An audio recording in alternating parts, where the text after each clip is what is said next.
Bonjour, Eric Gibaud, ericgibaud.com, et aujourd'hui grâce à photosolar.com, je vais te présenter le Canon R7.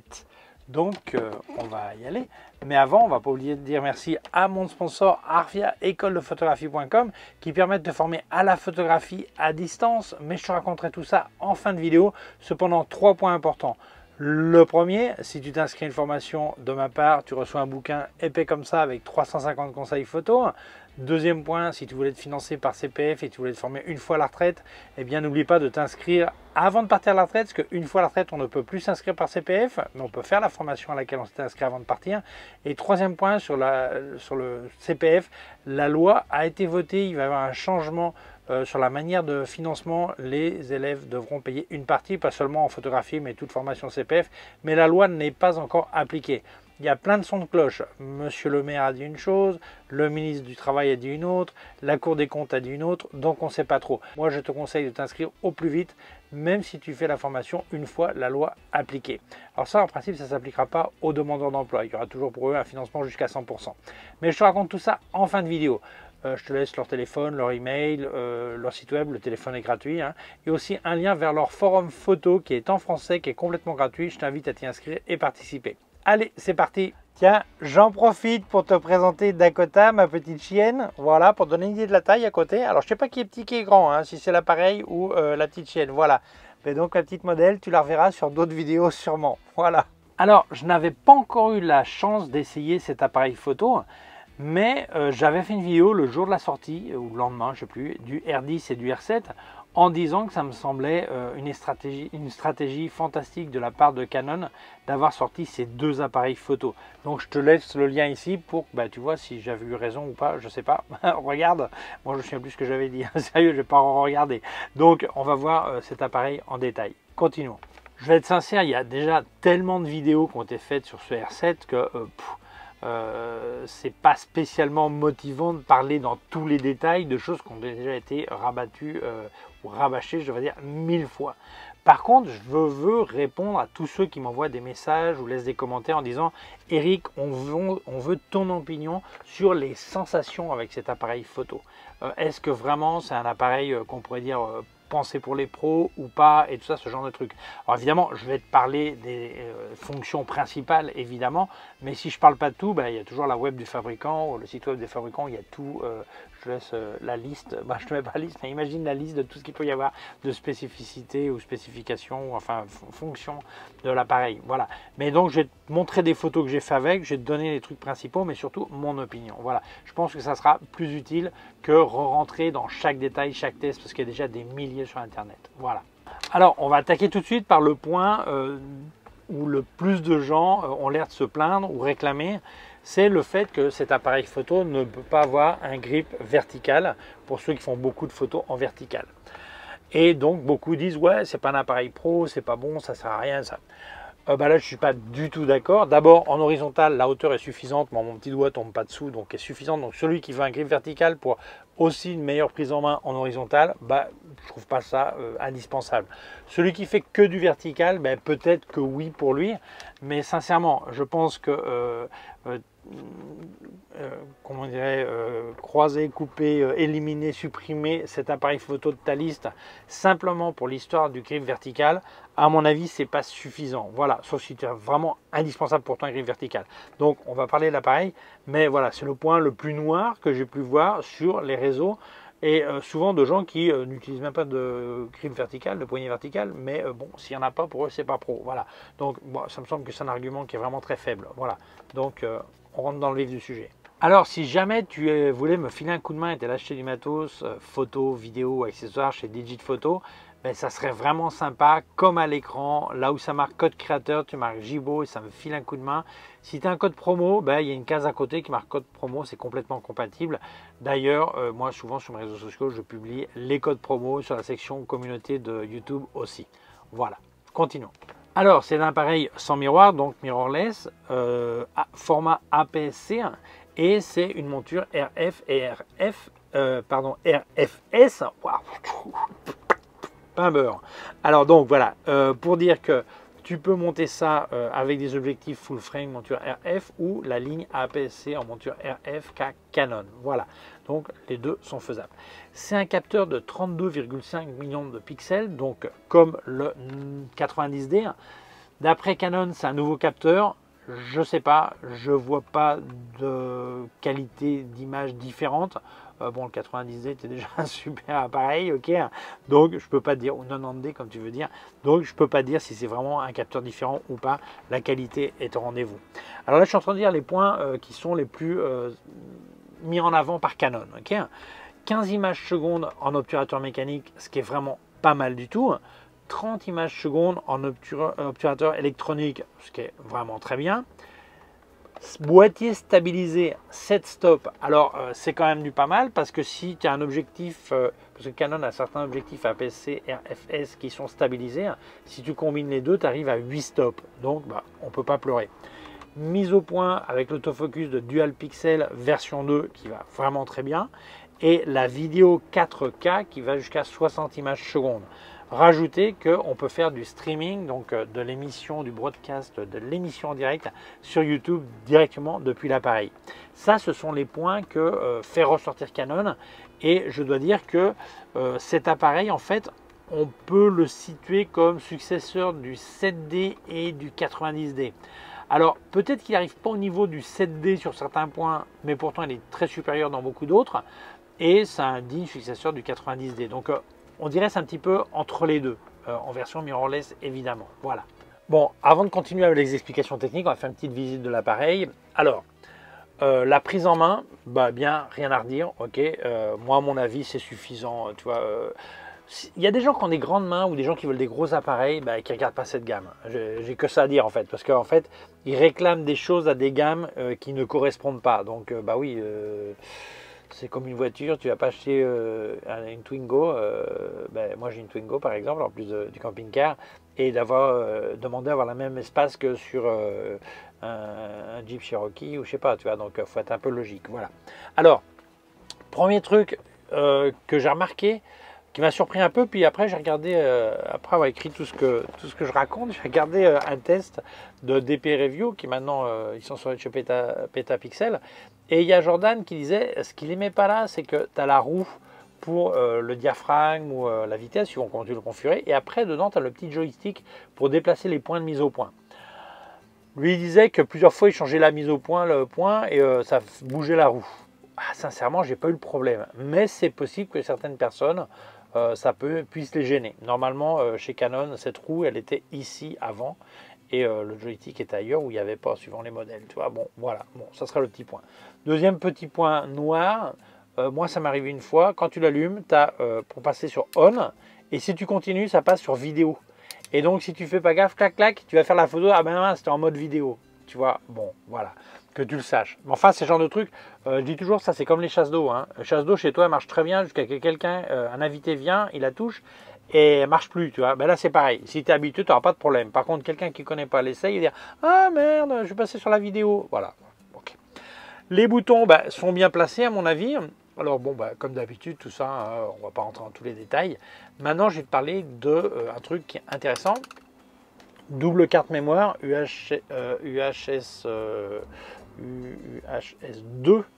Voilà, donc double carte. Donc, ceux qui veulent une utilisation pro, photographe, mariage, trucs comme ça, des trucs qu'on ne peut pas refaire, eh bien ça va être un gros plus pour eux. Maintenant, si on part du côté connectivité, eh bien là tu vas trouver connecteur, ici, alors je peux ouvrir toutes les fenêtres, tous les petits caoutchoucs, microphone, télécommande. Alors je ne sais pas pourquoi les marques mettent encore des télécommandes, parce que maintenant tu as des apps qui te permettent de télécommander l'appareil à distance, mais enfin bon, pour les classiques, une télécommande, c'est possible. Connecteur HDMI, alors oui, je vais ouvrir là que tu le vois là. C'est un micro HDMI, c'est pas un HDMI entier. Alors donc les fans de la vidéo préfèrent normalement les HDMI entiers, mais normalement c'est sur des gammes encore plus hautes. Ici tu as le connecteur USB-C et tu as aussi un connecteur en plus du microphone, connecteur casque. Donc pour ceux qui voudraient faire de la vidéo, eh bien c'est complètement possible, l'appareil est vraiment bien préparé. Alors l'écran est orientable, rabattable, donc pour ceux qui font du vlogging, Ah bah c'est nickel, voilà. Et qu'est-ce qu'on va observer d'autre? Alors, on observe ici que la griffe de flash, elle a un contact central. Donc, quand tu peux mettre n'importe quel flash, même s'il n'est pas pensé pour Canon, pour l'utilisation en manuel. Et il y a aussi les connecteurs avant pour les systèmes de flash R de chez Canon. Donc, R ou RF, je ne sais plus comment il s'appelle. Et donc là, si tu veux le TTL et la haute synchronisation, il faudra un déclencheur ou un flash compatible. Alors tu remarques qu'il n'y a pas de flash intégré, hein. Ça c'est typique des gammes pro, en général des gammes pour utilisation pro, parce que l'appareil c'est pro, c'est l'utilisateur, c'est pas l'appareil. Donc tu vois, il n'y a pas de flash intégré, ok, mais ce qui est habituel là-dessus. On peut remarquer au petit défaut, c'est que sur cette roulette, la molette des modes, il n'y a pas de cadenas, il n'y a pas de lock. Ouais, c'est pas un drame, mais bon, Canon nous avait habitués sur ce genre de gamme qui avait quand même un lock pour que tu appuies et que la roue ne tourne pas toute seule. Alors, autre point qui me semble intéressant, bien que c'est une gamme qui serait, disons, supérieure, ils ont quand même mis le double système de menus. Donc il y a les menus classiques de chez Canon et après tu as les menus guidés, comme tu vois là je change de mode et ça m'explique ce qui va se passer, tu vois. Donc ça c'est un truc qui me semble très bien pour ceux qui s'y connaissent pas trop. Pour changer les configurations de l'appareil, il y a les conseils qui arrivent en route. Voilà, ici la porte de la batterie. Alors évidemment qu'une seule batterie, parce que tu ne peux pas mettre de grille optionnelle. Donc tu n'auras qu'une batterie possible qui sera l'endroit classique. Voilà. Mais voilà, donc je trouve que la prise en main est pas mal. Les molettes sont bien placées. Celle-ci qui normalement, Canon avait l'habitude de placer cette roulette de diaphragme ici, elle est là. Moi je trouve ça pas mal de l'avoir au même endroit. Mais c'est vrai que par erreur, tu peux peut-être bouger un truc que tu veux pas. Faut apprendre à faire gaffe, voilà. Mais sinon, moi ça me semble en prise en main, ça me semble un super appareil. Et pour ceux qui ont besoin de travailler avec deux appareils en même temps, en photographe de mariage, c'est souvent, il y a des moments où tu as les deux appareils autour du cou, tu vois, ou un autour du cou, l'autre en main. C'est bien que dans cette taille et ce poids, tu arrives à avoir un truc qui offre autant de choses, voilà. Ouais, un petit défaut, le viseur, c'est peut-être pas le meilleur viseur du monde, ok. Mais pour moi, c'est suffisant puisque pour moi, ce qui est important, c'est de voir le cadrage, tu vois, et voir les infos techniques. Donc c'est bon, je n'ai pas besoin de voir que c'était une fenêtre ouverte. Par contre, le détecteur d'œil qui est là, tu vois, si j'ai le soleil qui arrive de côté avec mes lunettes, il y a la lumière qui passe, il pense que j'ai pas l'œil sur le viseur et c'est l'écran qui s'allume. Ça m'est arrivé 2-3 fois. Voilà, ça c'est un peu embêtant par contre. Alors messieurs, Fujifilm, OM System, Sony, Nikon je crois bien aussi, enfin il y en a plusieurs comme ça. Apprenez de Monsieur Canon qui met encore un vrai chargeur. Oui, c'est vrai chargeur où tu peux sortir la batterie de l'appareil, la mettre dans le chargeur et pendant qu'elle charge, tu vas faire d'autres photos ou des vidéos avec ta deuxième batterie. Apprenez, messieurs. Monsieur Canon, bravo, vous continuez avec les chargeurs. Merci. Alors, si on parle des ISO, en photo, ça va jusqu'à 32 000 ISO natifs qu'on peut forcer jusqu'à 51 200 et en vidéo jusqu'à 12 200 qu'on peut forcer jusqu'à 25 600. Je ne t'embête même pas de montrer les photos parce que ça mettrait plein de temps pour pas grand chose. On a à peu près les mêmes résultats que sur le 90D, un peu meilleur à mon avis, mais sans problème, 6400 ISO en photo et tu peux à 12 800 c'est encore utilisable avec un petit peu de nettoyage. Enfin bon, suffisant pour l'immense majorité des gens à mon avis et les résultats sont tout à fait corrects. Alors super important, c'est le processeur Digic 10. Ça veut dire quoi ça? C'est celui qui vient après le 9 et avant le 11. Voilà, donc voilà. Bon, ça n'a aucune importance. Si tu ne sais pas ce que faisait le 9, ça n'a pas d'importance. Il est suffisant, ça va vite, ça marche. J'ai pas à me plaindre. Voilà. Alors, parlons de la taille, c'est important. Alors, bon, bon, là on parle de photo, ok, mais là c'est important pour un appareil photo. Dans son plus long 132 mm par 90,4 par 97,7. Et le poids avec batterie et une carte ou deux, je sais pas, mémoire, mais avec 4 mémoires, c'est marqué 612 grammes. Bon, ça va. Alors, il y a un nettoyage de capteur et important, il y a le boîtier, il n'est pas en plastique. Il a certaines parties en plastique, mais c'est un alliage de magnésium. On voit déjà de quelle gamme on parle. C'est la qualité quand même, hein. C'est pas mal. Voilà. D'ailleurs, on parle d'une gamme qui est tropicalisée et protégée contre la poussière. Voilà. Alors l'autofocus, 651 zones et il y a 5915 positions pour les photos. Enfin, c'est du gros délire. Moi, j'ai pas besoin de ça. Je suis toujours avec un seul point, ou en général un point que je déplace savamment. Ça m'amuse. Mais enfin bon, ça va pas être compliqué de les mettre parce que tout le monde en met des points maintenant. Donc voilà. Enfin, ça vend bien de dire qu'il y a plein de points. Je je peux dire que l'autofocus marche très bien. Il y a détection d'œil, de visage, de tête, de corps, d'animaux, de certains véhicules et tout ça. Bon, enfin, ce qui devient un truc habituel chez tout le monde. Mais bon, mon impression, c'est que l'autofocus est réactif et marche bien. Voilà. Alors, si on parle du flash, je dis qu'il n'y en a pas qui est intégré, mais la synchronisation flash en obturateur mécanique, 1/250e de seconde. Et ce qui m'a surpris, c'est en obturateur électronique jusqu'à 1/320e de seconde sur le premier rideau. Ce qui est assez rare, normalement, que ça soit aussi haut. Donc, bien, je pense que c'est intéressant. Le système de flash, le système ETTL2, ok, moi j'utilise toujours en mode manuel, mais enfin bon, ceux qui veulent l'info, ils l'ont. J'ai été surpris par cette synchro en obturateur électronique par contre, très bien. Alors évidemment, ça fait aussi la haute synchronisation, hein. Moi je te parle de la synchronisation de base, voilà. Il y a un truc qui me semble bien chez Canon, c'est que même sur un appareil photo qui est déjà plus avancé que celui du débutant, eh bien, ils mettent quand même, en plus des menus guides, mais en plus de ça, il y a quand même les profils mode, genre portrait, paysage et tout ça. Donc, quelqu'un qui achèterait cet appareil sans avoir de grandes connaissances pourrait quand même déjà l'utiliser et apprendre en même temps avec les menus guides et tout ça à l'utiliser. Donc, ça semble un truc très bien.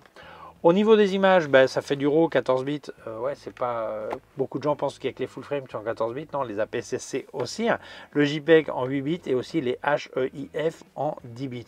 Donc de ce côté, c'est bienvenu, c'est complet. Voilà. Alors côté batterie, je ne sais pas pourquoi ça consomme toujours beaucoup plus un viseur qu'un écran. Je ne sais pas. Avec l'écran, tu feras environ 770 photos et avec le viseur 500 photos. Ouais. C'est toujours mieux si c'est plus, mais enfin bon, c'est pas mal. On passe là les 500, ça commence à me plaire, voilà. Alors, parlons un petit peu de vidéo. C'est ce que j'ai dit au début, 4K 60 images secondes, ça fait aussi du 50, 30, 25 et du 24, ok.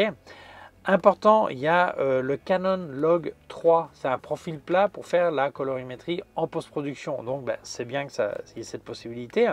Le 4K jusqu'à 60 images secondes, mais tu as une option de haute qualité qui dans ce cas là est à 30 images, donc ça fait un 7K et ça le rééchantillonne à 4K pour une plus grande qualité. Et après en Full HD tu peux aller jusqu'à 120 images secondes, donc pour des caméras super lentes, c'est nickel, voilà. Bon, conclusion, c'est vrai que c'est pas le vrai remplaçant du 7D, parce que le 7D, la construction à mon avis est plus costaud. Le fait de pouvoir mettre un grip vertical, c'est pour certains pros, c'est mieux.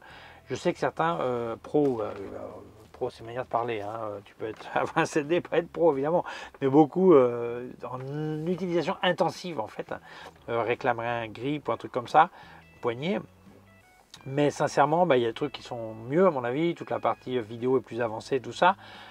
Par rapport au 90D, 90D, il y a aussi des trucs qui sont nouveaux quand même, qui sont plus avancés. Donc je pense que ouais, c'est un digne successeur, ou complément, je ne sais pas comment on pourrait dire.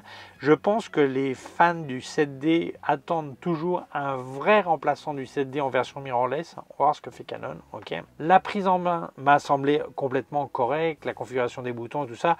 J'ai expliqué de petits trucs qui me dérangeaient un petit peu, mais moi, pas eu vraiment trop de problèmes, le joystick au milieu de la roue et tout, bon c'est une question d'habitude, hein, c'est pas un drame non plus, voilà. Le viseur à mon avis, c'est le même que sur la R10 apparemment, donc je pense que pour cette gamme de prix, j'aurais pu faire un petit effort à mettre un truc un petit peu meilleur quand même. J'ai oublié de le dire, mais en vidéo, il y a quand même pas mal de rolling shutter, même si je ne te l'ai pas montré, c'est un peu sensible quand même, voilà, donc ouais, ça dépend vraiment de ce qu'on va faire. Au niveau vlogging, c'est nickel. Alors, le tarif, on est en train de parler d'un appareil qui est aux alentours de 1600 € à la date d'aujourd'hui, tu vois, 1589, un truc comme ça. Quel concurrent a-t-il? Le concurrent direct, ça serait le Fuji X-T5 en fait. Sinon, ils n'ont pas vraiment de concurrent sur cette gamme, en APS-C, je veux dire, parce que Nikon n'a pas vraiment l'équivalent en APS-C de cette gamme. Ça serait un petit peu la question. Donc la question arrive surtout au niveau du tarif, mais pas au tarif du boîtier, mais au tarif du reste. Parce qu'en fait, Canon a un problème, c'est qu'ils ont peu, comme Nikon d'ailleurs en APS-C, mirrorless, ils ont peu d'objectifs APS-C. C'est-à-dire que finalement, tu vas acheter probablement des objectifs full frame pour monter là-dessus, donc payer le tarif plein pot. Donc là, c'est là qu'il faut faire le calcul. Même si cet appareil est à peu près 200 ou 300 € moins cher que ouais, 250, comme ça, moins cher qu'un Fujifilm X-T5.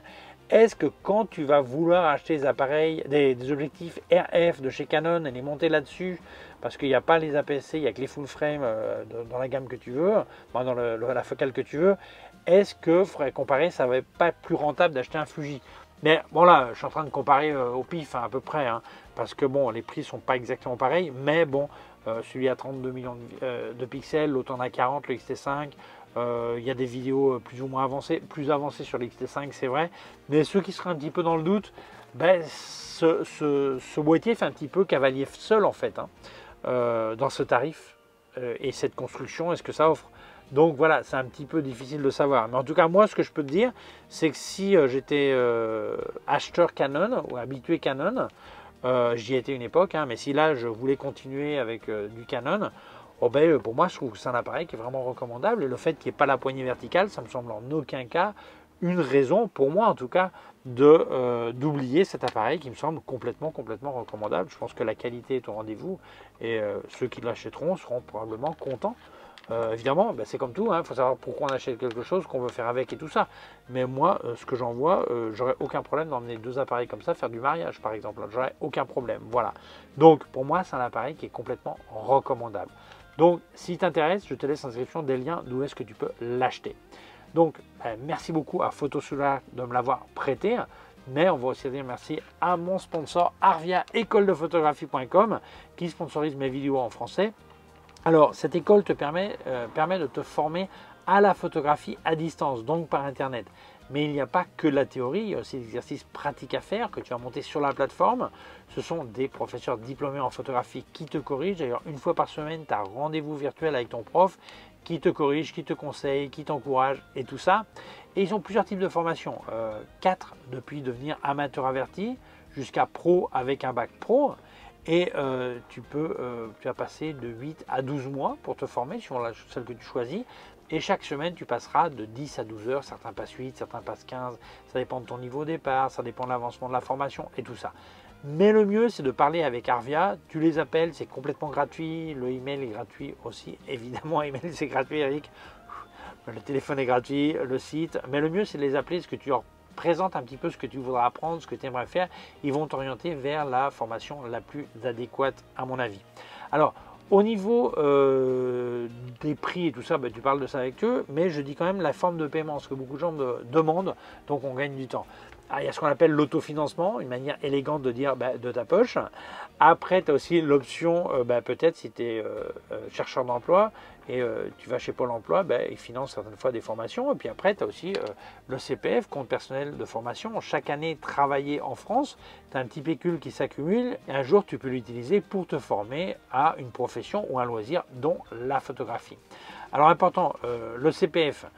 Premièrement, il faut être que tu sois actif, c'est-à-dire que tu peux être au chômage, mais il faut que tu sois actif, tu ne peux pas être à la retraite. Donc si tu vas partir à la retraite et tu voulais te former une fois à la retraite, inscris-toi avant de partir. Tu pourras faire la formation une fois à la retraite. Deuxième point, la loi sur le CPF a changé, mais elle n'est pas encore appliquée. Quand elle sera appliquée, il n'y aura plus de financement à 100%, sauf pour les demandeurs d'emploi. Mais on ne sait pas encore, parce que Bruno Le Maire dit une chose, la Cour des comptes dit une autre, et le ministre avant-hier a dit que pour l'instant, jusqu'en 2024, il n'y aurait pas à payer. Mais enfin, comme les trucs ont changé plusieurs fois, on ne sait plus. Donc moi, ce que je te conseille, ce qui compte, c'est la date d'inscription et non pas la date de l'application de la loi. Donc inscris-toi au plus vite et tu verras bien quand est-ce que tu veux commencer à faire la formation.